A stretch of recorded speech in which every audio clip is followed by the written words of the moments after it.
All right, let's get more people in here, bro, and we'll start talking about everything. We got a lot to discuss here, bro. We got scrims. We have a lot to do right now. In the next 10 minutes, we have a lot to talk about. We have NA Scrims Watch Party. We're going to talk about Season 20 here in like 2 seconds. We got a lot to go over. There's a ton of things I do want to talk about, which I think are very important today. Obviously, you guys saw the update, right? You guys saw the update, correct? Ashe might be meta. Ooh, well, I think we'll talk about it a little bit. But I think the good part about all this, bro, is that I think a lot of characters are actually viable. So I'm not going to say that Ashe is meta, because let's be honest, no matter how much her kit changes, I don't think she ever will be. But, you know, I do think overall we're going to see a lot of changes in the comps for sure. What's that fucking name? Is it Apex News? Apex Intel. There we go. Alpha Intel. Okay. Well, let's change for the ALGS split. I forgot when it changes exactly. We'll talk about it more for sure. But we'll talk about everything in a little bit. One sec. I did get to play test, but let me pull this all up, bro. Okay, 1 second. Let me pull this all up. Let me actually just put all this shit in the different. Oh man, here we go. All right, press 1 if you're here. Should we start talking about this shit now? Press 1 if you're here, man.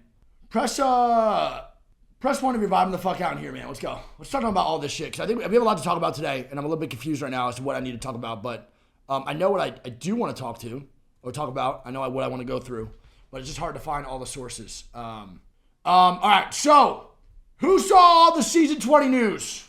Huh? Who got the breakdown?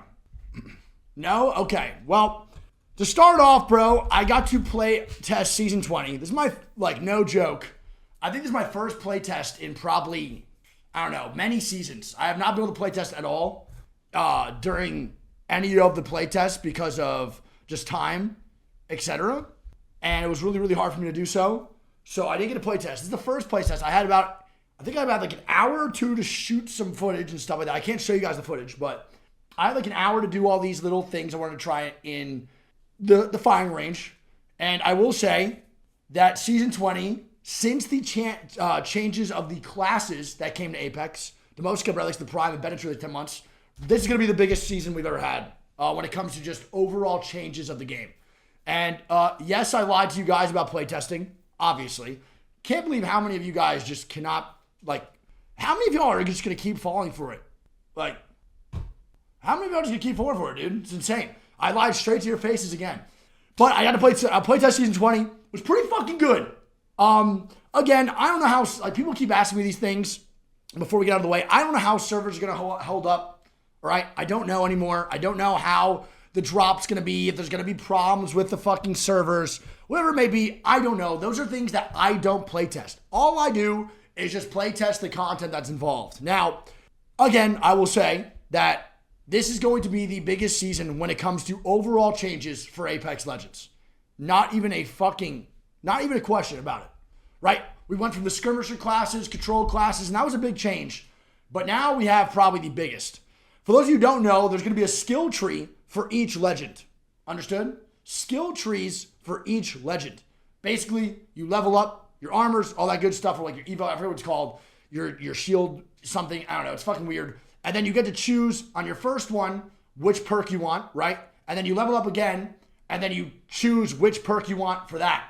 So for Pathfinder, I forgot what it was exactly, but one of the perks that you can get, which is fucking insane, okay? One of the perks for Pathfinder, to put it in perspective, was literally that after you level up the second time, you get to choose that you get your grapple back on knockdown. That's pretty fucking crazy. That is an absolutely insane change for Pathfinder. You know who also gets that choice of that perk? Revenant as well. So, Pathfinder, not gonna lie, kind of back a little bit. Kind of fucking back. Octane mains, semi-back. For Octane, man, one of the main things is one of the perks you get to choose, either you take less stim damage, okay, kind of not the greatest thing. The other one is you get to have 2 charges, okay, in your Octane jump pad. So you can hold 2 jump pads at the same time and throw those down, okay? Which is pretty crazy. That's for the second perks, all right? That's one of the changes for Octane and Pathfinder. I thought the Pathfinder one was really cool. But Wattson, I think Wattson's the one for me, man. I think Wattson is getting the biggest buff. For perk 1, I forget what it was on one side. The other side of perk 1, though, was every time a grenade is eaten by your Wattson gen, you get an arc star, which is fucking crazy, which is absolutely fucking insane. I couldn't believe that was a real thing. So when your fucking grenade, when the grenades hit your fucking gen, it just drops an arc star for you. So let's say a team's coming into your fucking house and they just throw 75 fucking grenades inside and your gen eats them all up. You just get 75 arc stars on the ground, which is nuts. Low-key nuts, right?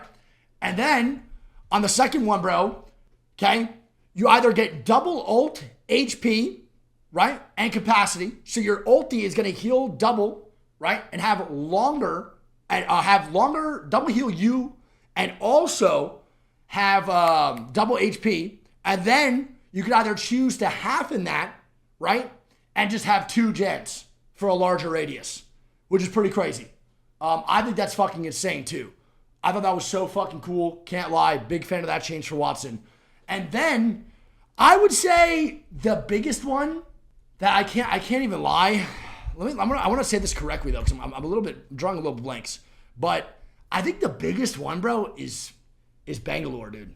I can't even fucking lie, man. I want to make sure I get this right. I think Alpha Intel had it. Wraith is pretty shit, I would say. I would say Wraith is like the weakest of the bunch right now. I think Bangalore is really fucking broken. I think Bangalore and Caustic are going to by far be the most broken characters, personally. I think Jibby's pretty good. I think Newcastle's going to be really, really fucking good too. Yeah. I think those are the main ones that I can take away from. Let me see if they have this article up, because I forgot. I can't show you guys the footage that I have, but I want to make sure I'm getting this right. I know Jibby's is, or Bangalore, you could choose to heal in smoke, which is pretty fucking crazy. Let me try to find this shit. One sec. Legend changes. Apex. Let me see.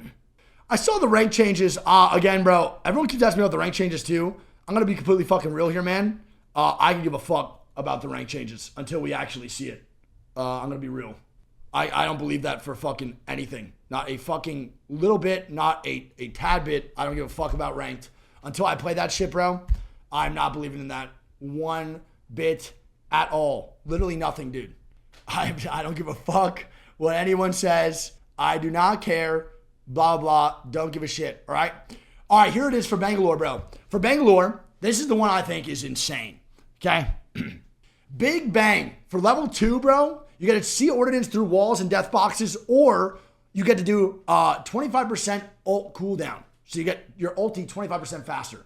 I don't really think that's that good. The level 3 for Bangalore, though, is you could either choose to regen HP inside smoke, which I can't lie, the regen was pretty fucking fast, or you auto ping enemies who trigger your passive, which is also pretty fucking strong. The regen HP, though, I can't lie, was way better than Octane's passive and was pretty goddamn strong. So I think Bangalore is going to be nuts. But the Digi-Threat is nerfed and it is no longer on SMGs. So take it as you will. Not a big deal.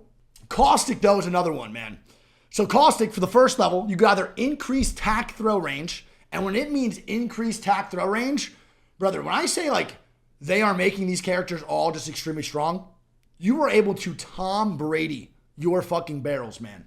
I mean, Tom Brady your barrels, brother. It is fucking insane how far you can throw your barrels. And then also, or defuse, which is going to be increased gas area for ulti, which, again, when they're saying increase, they mean a noticeable increase. Like, it is increased a lot. That gas range, to me, is like 2 round 6 zones put together. That's how fucking much fart he is letting out, bro, for his ulti. So late game Caustic's going to be gross. That's not it, though. The level 3 is regen HP inside Nox gas. And again, the regen for that passive is better than the Octane passive, for fucking sure, without a doubt. And you could also choose extend Nox vision time, which maybe for late game, that's a little bit better. But overall, I think 100% breathe it in diffuse for a round 6 final circle increased gas area for your ulti, and then you're just regenning HP inside your gas is fucking insane. Insane. Like, I cannot stress how good it is. Oh, wait, the script's gonna be starting up here in a little bit. Let me just get everyone up real quick. One sec. We're just gonna, I'm gonna put the POVs up, bro. We'll talk about it a little bit more scarcely in between the games and stuff. I don't want to focus on season 20 more than scrims today, though, to be honest. I can really give a fuck about scrims. They're gonna be ass, and we just watched all ALGS anyway. But we'll just might as well put them up just because. Fuck it. We are watching Challenge Circuit Finals. That's at 6 p.m. though. It's a long time. And then that's for Caustic. I think Conduit's okay. I'm not even gonna talk about Conduit that much. I think Fuse though, bro. Fuse is pretty crazy. All right. So for Fuse level ups, I played the Fuse update, and it was pretty. It was, yeah. Fun FPS is about to have a very fun time on this character. So for level 2 for Fuse, man, you can either see ordnance through walls and death boxes, which I think is horrible. Like seeing grenades and death boxes or walls is pretty shit. I don't really think that's that big of a fucking deal. People are making it seem like it's a big deal. It's not. Or you can ignore your slow and 50% damage from ult. Bro, you can run straight through your own Fuse ulti, take barely any damage, and run down motherfuckers, man. I'm not kidding when I say you literally, like you're just normal speed straight through your fucking ulti, right? So you're able to fucking Fuse ult inside a house and run straight through. Barely any damage, etc., man. Dude, thank you, Tony. This is the one, though, that really got me for Fuse when I was playtesting. Speed boost on Knuckle Cluster hit. And when they say speed boost, that motherfucker has double time.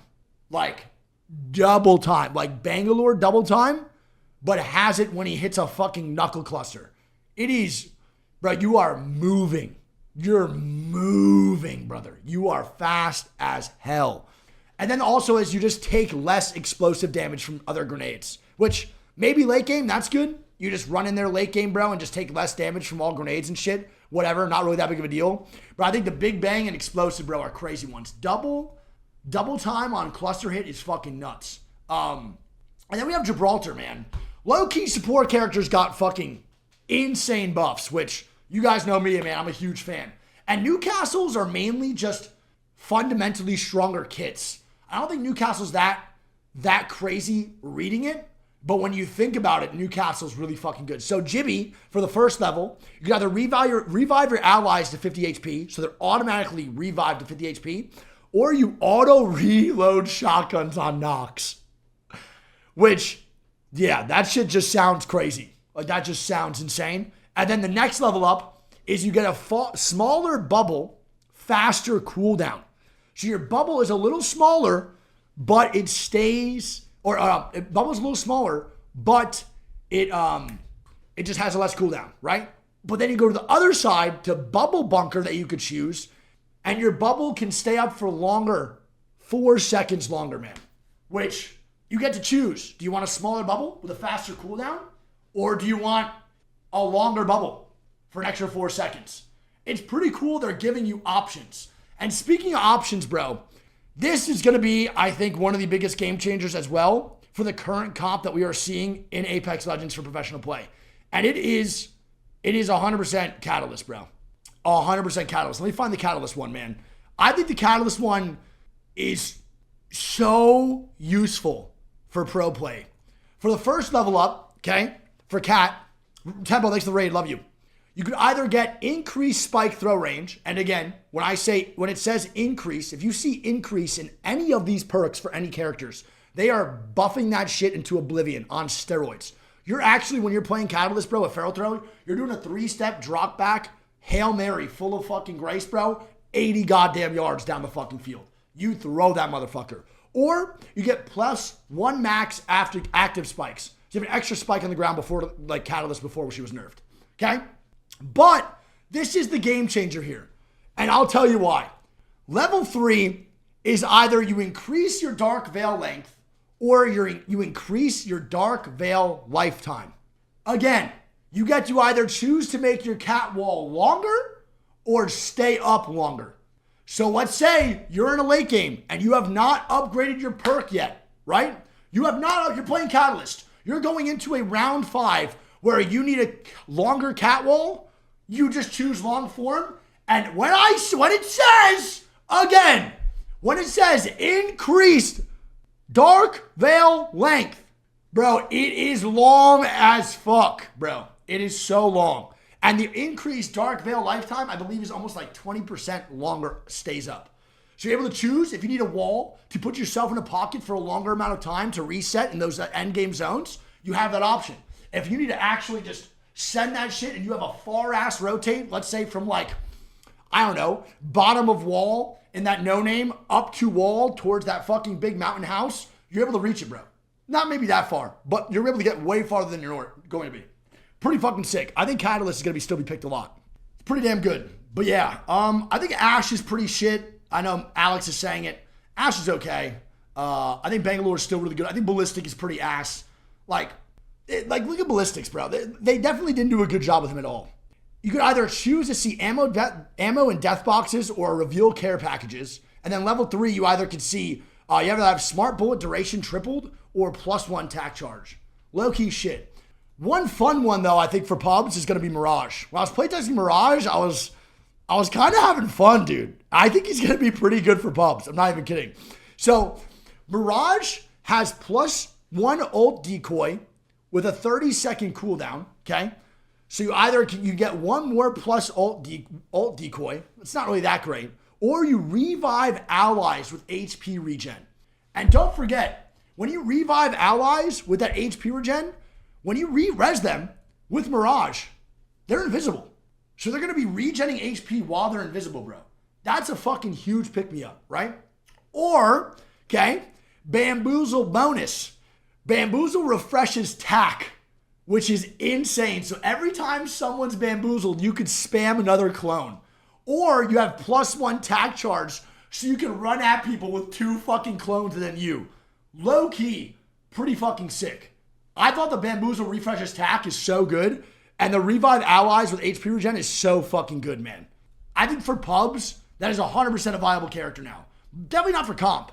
But for comp, this one is on paper the most boring, but I think he's going to be one of the best if played. Newcastle. Very boring, but when you read it and look into it, man, it's pretty fucking strong. So for Newcastle, when I was playing him, you could either choose increase mobile shield speed, okay? When they say increase mobile shield speed, it is as fast as you sprint now. So if you were sprinting at a team, your mobile shield is keeping up with you. It's pretty fucking good. Or you get mobile shield with +250 HP. Pretty decent. Then you go to the next level, which is increased castle wall HP and energized duration.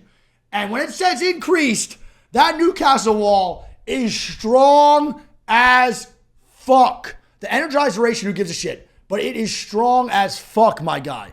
Or you revive allies with HP regen, which again, for Newcastle, is pretty damn good. Having your character move while rezzing and then they also get their HP regen, brother. I think Newcastle on paper the most boring, but might be one of the best support characters in the game. I'm not even kidding. And then Wraith is pretty shit, thank God. Vantage is one that I'll be playing, bro, for sure. Scrim starting, it's okay. I'm not really focused on scrims right now. Right? For Vantage, I'm really excited. For the first level up, increase ult excel charge. I believe, from what I remember, man, I hit an ulti excel and I got 4 or 5 bullets in my ulti, which is pretty sick, right? Or you gain access to ring consoles, whatever. Okay? The second level up, though, is pretty sick. This one I am going to fucking love. Refresh tack on hits with ult. Bro, I cannot express to you how fun that is going to be. Like, actually, how fun. Pop your fucking tack, jump to height, shoot. Throw your tack out again, jump, shoot. Bro, that is fucking insane. That is so good. And then you can also choose improved tack double jump. And when I say improved, again, you are able to jump far as fuck, bro. Far as fuck. Trust me, man. Trust me. You are able to go so goddamn far with that fucking Q. I think Vantage for ranked will be really good. I think G Dolphin's about to literally fry everyone's fucking existence in Challenger Circuit. And then Rampart. Rampart's pretty good too. I'm not really the biggest fan of the Rampart changes, but I think it's going to be pretty decent for some squads. So for the first one, you can carry extra ammo per stack, or you have 20% ult cooldown. So you get your ult a little bit faster, your Sheila comes back quicker. I think it's pretty good for the first one. I think the carry extra ammo per stack is actually great for some squads. But the only problem is you're pairing Rampart with Loba majority of the time. So you really don't need that extra ammo per stack, which is why I think it's kind of rendered useless. Or for the second one, you get faster reloads with Sheila and amped cover. And again, when they say faster reloads, they mean it. They fucking mean it, man. They 100% mean faster. Or you get improved Sheila handling and spin up time. It feels pretty good. Sheila's a little bit easier to move with now. Everything comes out a little bit quicker. It's overall just a better quality of life change while rocking the ultimate for Rampart, which is Sheila. And the reload's very fast, man. The reload is very fast behind amped cover. Also, I don't know if people saw this, but for the Octane one, for level 2, okay, you could change directions on double jump if you wanted. So they're kind of giving everyone tap strafing a little bit on Octane. It's a little interesting for sure. Lifeline's pretty good, I would say. Lifeline's pretty good. The first one that you can get for Lifeline here is going to be either you level up to 2 and you get 10% tack cooldown or 10-second tack cooldown, so your tack comes up faster, or you get a 20% faster revive. That's for Lifeline. And now this is where I think Lifeline could actually be fun and ranked. Yo, Full Magazine, thanks to the 5, bro. I love you.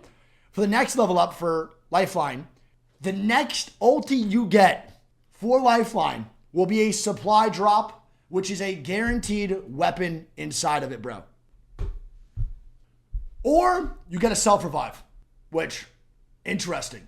So you could either go the selfish route. Don't forget, self-revive, round 6, is pretty fucking strong. Do not forget how good self-revive was in comp, right? Or you get your next ulti as a care package, bro. Which is pretty wild shit, man. Pretty fucking wild shit. I would 100% choose the supply drop majority of the time. Without a fucking doubt in my mind. 99% of the time, I would do that shit. And then, let's see. Anyone else we deserve to talk about? Crypto's pretty good. For the first level up for Crypto, you have to get reduced ult cooldown or reduced tack cooldown. But the next one for Crypto is going to be a problem. And I'm actually kind of nervous for people to spam Crypto here in comp.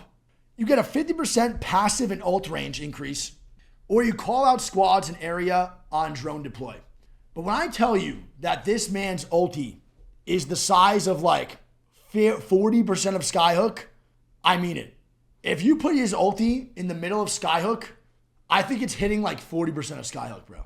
I'm actually like super nervous that the Crypto ult spam is going to be so bad in certain regions. But it is fucking huge, man. And I have a POV of it. I just can't show you guys it yet, sadly. But I'll show you what it looks like. It's pretty nuts, bro. It's pretty fucking wild. I think Tech got a pretty big buff when it comes to Crypto, for sure. And Horizon kind of is okay. I don't think Horizon's anything too special now, for sure.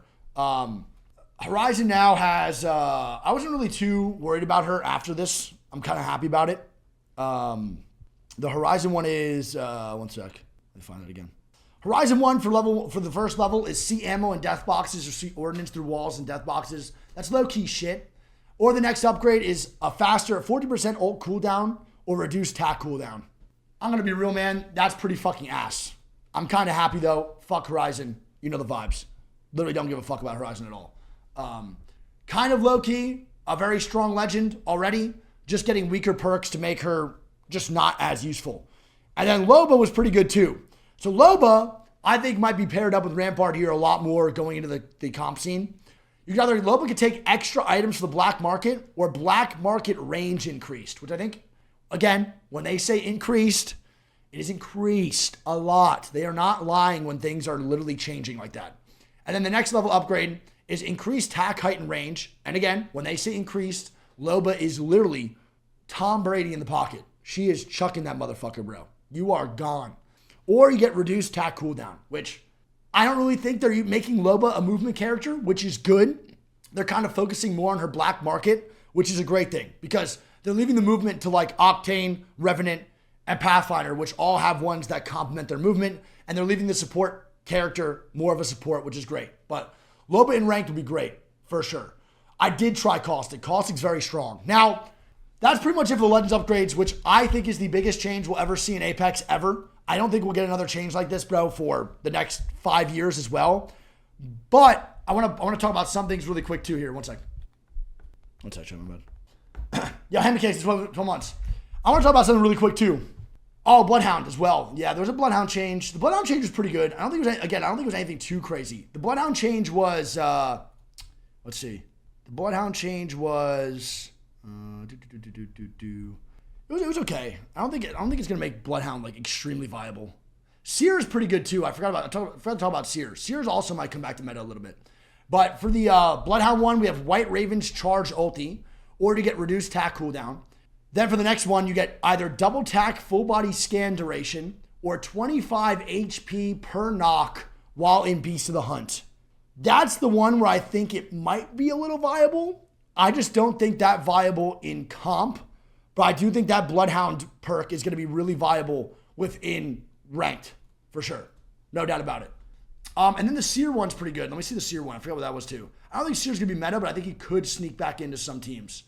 We'll go over it a little bit more. The game's going to start up, but Seer is either 25 meter passive attack range, or faster movement while using passive, which is really quick. Or you get 1.5 second scan duration or a plus 20 meter ult throw range. They're kind of just bringing him back to where he was in his prime, but not actually, if that makes sense.